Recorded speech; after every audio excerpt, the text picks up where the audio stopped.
Hi, my name is Jeff and I am a certified teacher. I'm also the assistant director at Camp Kodiak. One of the things that I work with our staff on is behavior management and how to help our kids in terms of social skills errors. And one of the biggest tools that we use is called a social skills autopsy. And that's what we're going to talk about today. If I'm missing all my good friends, I know they're up ahead just around the bend. Tomorrow is sweet, cause we're all gonna meet at Kodiak. A social skills autopsy is a term that was coined by Richard Lavoie, who is a leader in working with children with learning disabilities.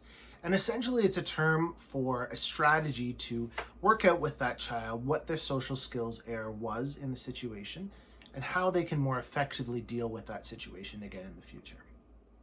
In order to look through a social skills autopsy, we have to go through a few tenets or understandings or things that we need to agree upon before we look at how to tackle an autopsy. The first tenet we need to look at or understand is that most social errors are unintentional. So children, adults, anybody, most of the errors they commit in a social setting are not intentional. They don't want people to not like them. So when we agree that social skills errors are unintentional, it becomes obvious that punishing a child for a social skills error is not appropriate. It's also unfair and it's ineffective. We wouldn't punish a child for making an error in another subject in school, for example. So making a social skills error, it doesn't make sense to look to punishment as the response. The other thing that we need to sort of agree upon before moving forward is that some traditional approaches to working with social skills are not effective. And we know this working at Camp Kodiak. We don't have a period in the day that works on social skills. We integrate it into everything we do. And that's really the most effective way for social skills to be instructed. So now let's look at the steps of a social skills autopsy. So a child has committed a social skills error of some sort, and you as an adult or a parent or a trusted figure are sitting down with them to try and decode what happened and try and break down the root of the problem. The first step in a social skills autopsy is to ask the child what happened. Allow them to explain the situation from their point of view. Try not to interrupt. Just get the story from them. The second step, once they've had a chance to explain what happened, you ask them what they think the mistake was that they made or what the social error was that they committed. Something important about this step is that they might not have an answer. They might say, I don't know what I did wrong. And that's okay. You're going to work through some of those things together. The third step of a social skills autopsy, once the child has explained what happened and once they've given what they think the error was, is for you to help them in determining what the actual social error was. They might not know what the error was in the first place, or they might come up with something as a snap decision that wasn't actually the root error of the problem. And so it's your job as the trusted adult to help them with that. As you're going through this step as well and discovering what the actual social error was, it's a good time to provide some alternate responses that they could have used, some other ways they could have reacted in that situation. An important note while doing that is it's great to use the word could as opposed to should. Should suggests that you know what the answer was and this is how they should have done it. It suggests that there's a right and a wrong answer. Whereas could presents a number of options. You could have done this instead. You could have done that instead. And it's great in this step to have the child come up with a few of those options themselves, some of the things they could have done that would have presented a more favorable outcome. The fourth step of a social skills autopsy is to present the child with a social story or a scenario that has the same basic lesson or moral as the scenario where they initially presented with a problem. In other words, this is restate and retell. So it's explaining to them the situation, the way they went wrong, and possible solutions, but just using a different scenario or story. As part of this step, you can ask them some possible solutions to your story.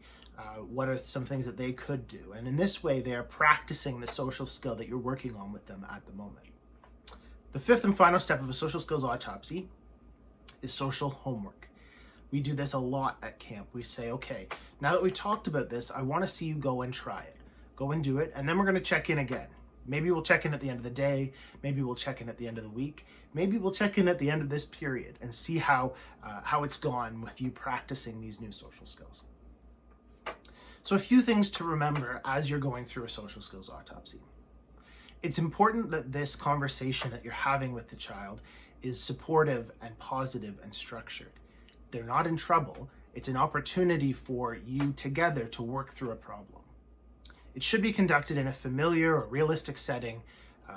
So a lot of times in a school, maybe the principal's office is not the right setting to have a social skills autopsy, because that's where they think they go when they're in trouble.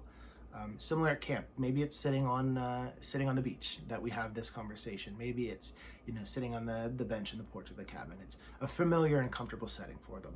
It should also be in a timely manner, so maybe not in the heat of the moment, but also not waiting too long after the incident to discuss it. We also need to remember that the autopsy, as I said, is not a punishment. It's not an investigation to assign blame, because the social error, as we said before, was unintentional.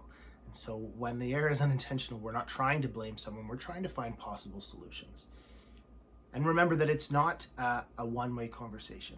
It's important and essential to have the child be an active participant in this process. Finally, it's important to know, as parents or adults or people working with young children, especially children with learning disabilities, is that the social skills autopsy is not a cure. It's not something you're going to talk about once with them and then they're going to go out and they're never going to make that mistake again. They might make that mistake several times. The social skills autopsy is just an opportunity to examine that error, provide them with some possible solutions, and then have them go and practice those solutions. It's always a learning process. One of the things that we do with our staff through our training week before the start of camp is we make sure that these 5 steps to a social skills autopsy are ingrained in them so that they can pull this method out whenever they need it to work with our children. So we'll go through those 5 steps one more time. The first step is to ask the child what happened. Allow them to explain the scenario. The second step is to ask them to identify the social error that they made. The third step is to help them in discovering what the actual social error was that was made and maybe coming up with some possible solutions or alternate responses. The fourth step is for you to provide a scenario or a story so that they can hear the lesson or solutions in a different way, hear it in different words. And the fifth and final step is social homework. Give them a chance to practice the skill and then check back in with them later. I hope that you found this helpful and that perhaps a social skills autopsy is something that you'll put in your toolkit when working with children. As always, if you have any questions or need any further information, please don't hesitate to reach out to us. Thanks very much.